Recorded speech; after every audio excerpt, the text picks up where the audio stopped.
¿Qué tanto seríamos capaces de guardar un secreto? Vamos a escuchar una historia muy interesante. Quédense por favor.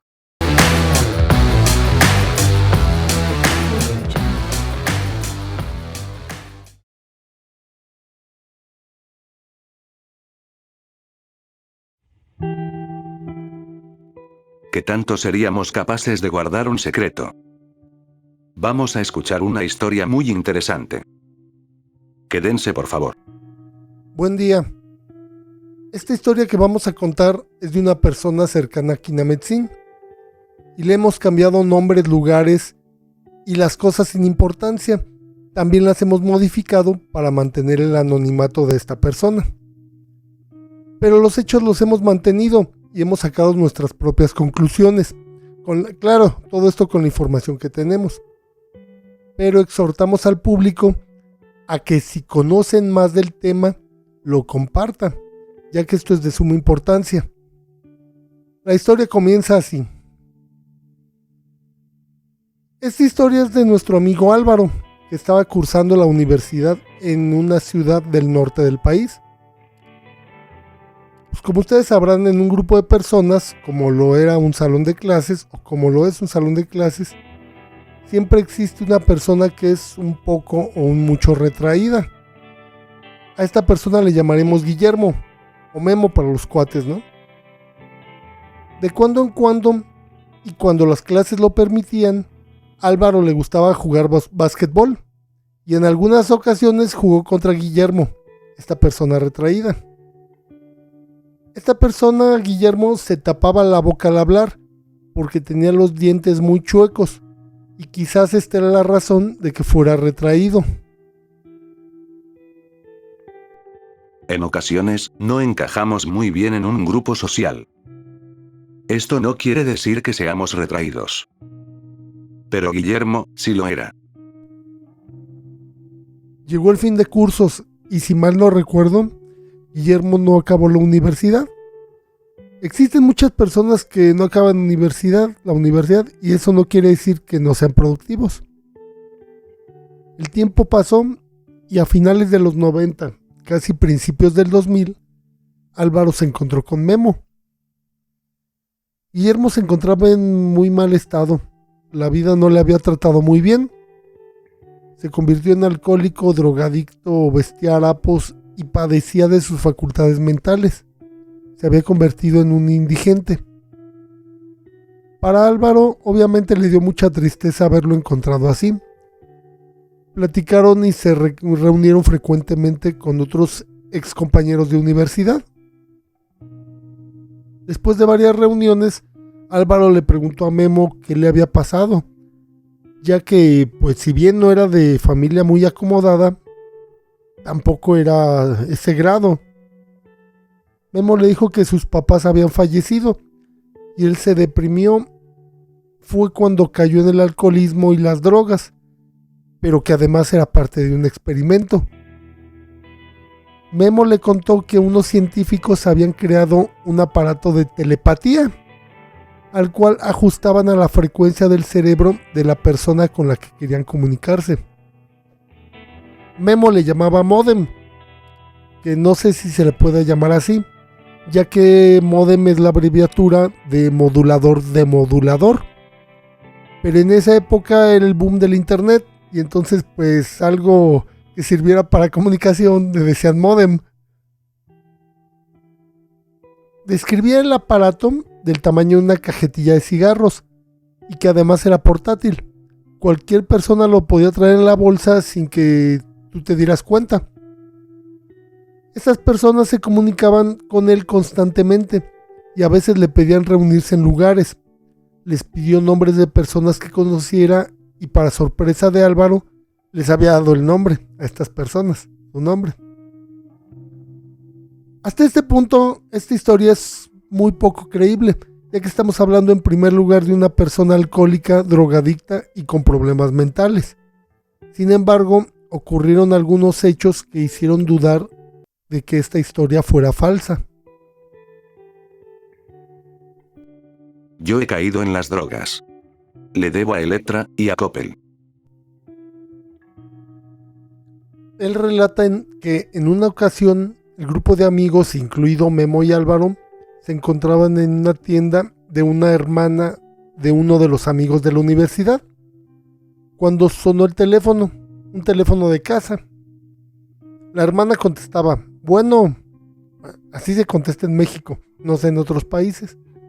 Contestaba, bueno, pum, y le colgaban. Así fue 4 veces, sonaba, contestaba y le colgaban. Creo que todos nos hubiéramos enfadado de eso, hasta que Memo dijo, esa llamada es para mí, a la siguiente yo la voy a contestar. Todos nos miramos extrañados, relata Álvaro. En primer lugar, porque Memo nunca había estado ahí. La hermana de su compañero no conocía a Memo hasta ese momento y no lo hubiera dejado entrar a la tienda por cómo vestía. Después de un momento, volvió a sonar el teléfono y Memo lo contestó y comenzó a hablar con otra persona del otro lado de la línea. Obviamente todos pensamos que era un desvarío de Memo y a alguien se le ocurrió descolgar la bocina en otro extremo de la tienda. Esta persona alcanzó a escuchar a la persona con la que hablaba Memo y lo que escuchó fue, después te marco porque ahorita nos están escuchando. Todos obviamente le preguntaron a Memo qué había sido eso. No nos lo quiso revelar. Al otro día, Álvaro pasó por un restaurante elegante, y vio por una ventana a Memo sentado en una mesa con un tipo de traje. A Álvaro le extrañó eso, siendo que pues era prácticamente un indigente, y se metió al restaurante. La persona de traje con la que estaba Memo se levantó y se dirigió a la salida sin voltear a ver a ningún lado.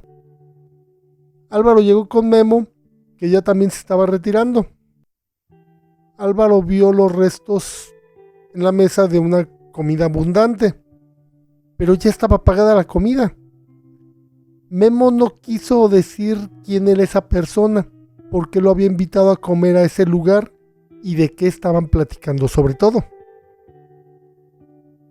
Otro día le vieron a Memo un sobre con dinero. ¿Cómo es que tenía ese sobre? Si lo hubiera robado, creo que hubiera tirado el sobre. Ese sobre era el pago de algo.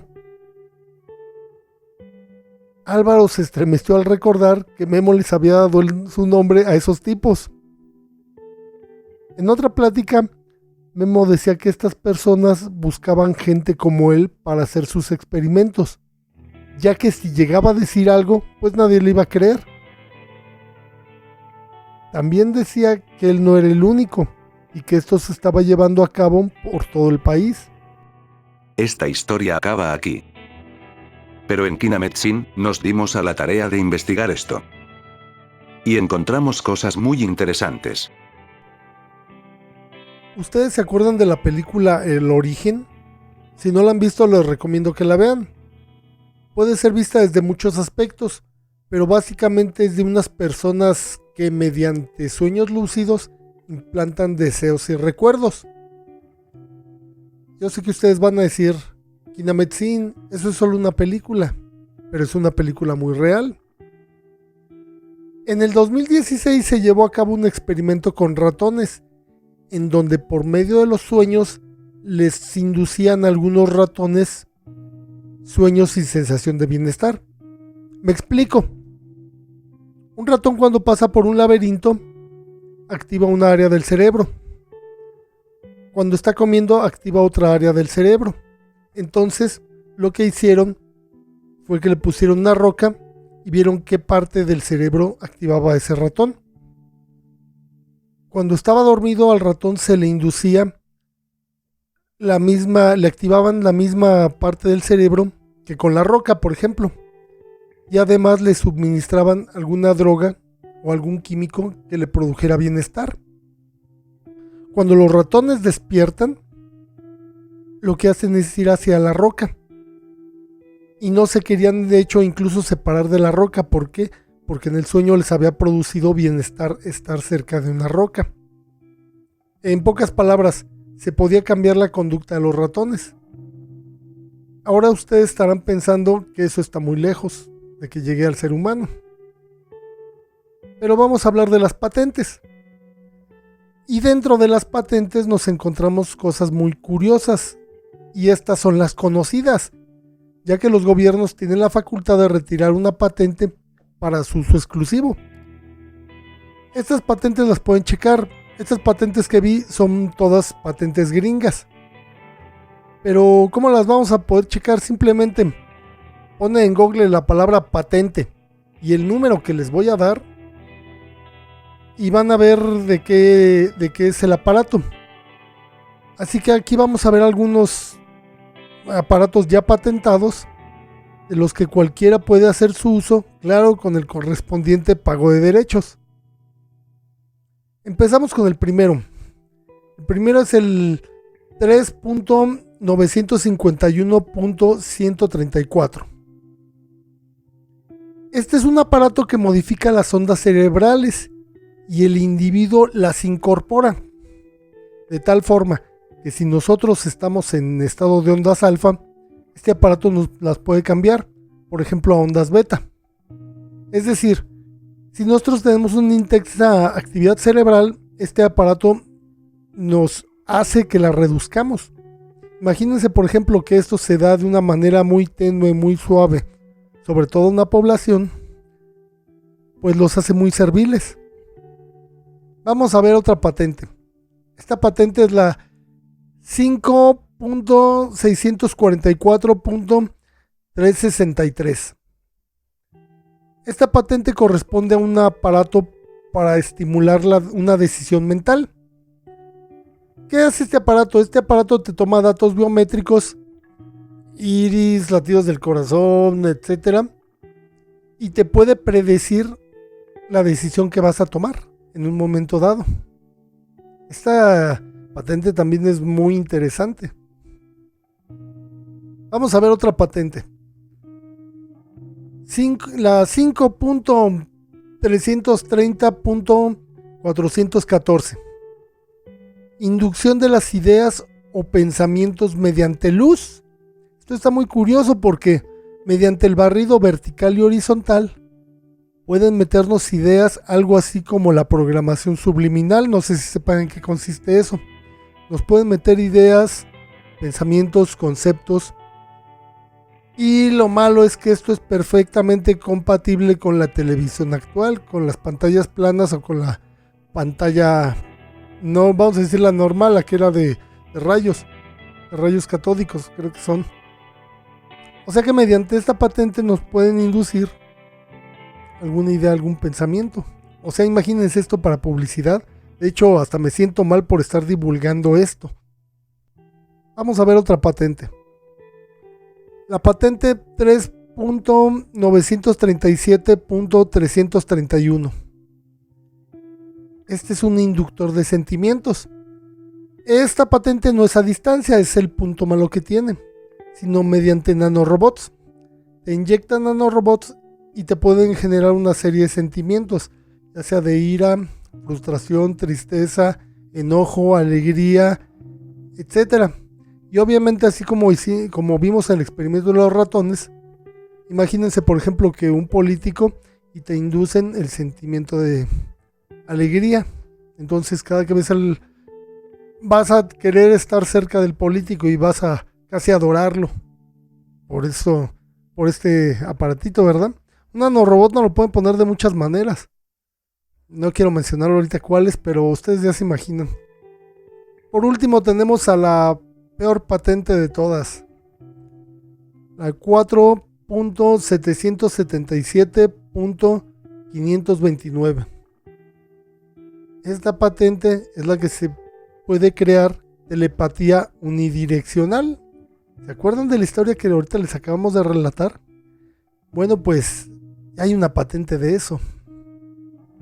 Eso, claro, esa historia pues es hace más de 20 años. ¿Quién les dice que no ya la tienen? Y nos pueden hacer telepatía unidireccional.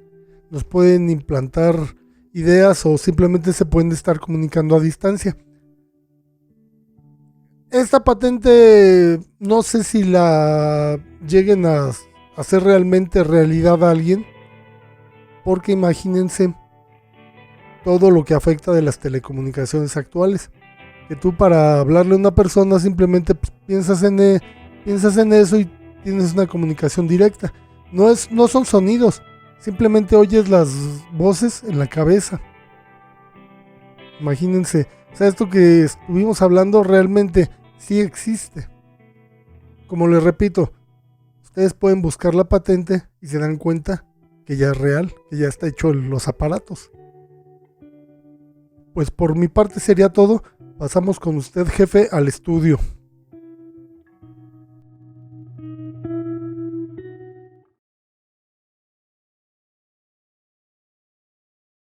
Esta historia está bastante interesante. Pero escalofriante las patentes que ya existen. Este video se ha extendido mucho. Ya ven que YouTube solo nos permite subir 20 terabytes de video. Así que comenten, suscríbanse y denle like. O si no, utilizaré mi aparato de control mental, para que le den like. Y no me interesa que esté prohibido por las autoridades, desde la época de la Inquisición. Y recuerden, yo soy el jefe. Y esto es Kinametsin. Hasta pronto.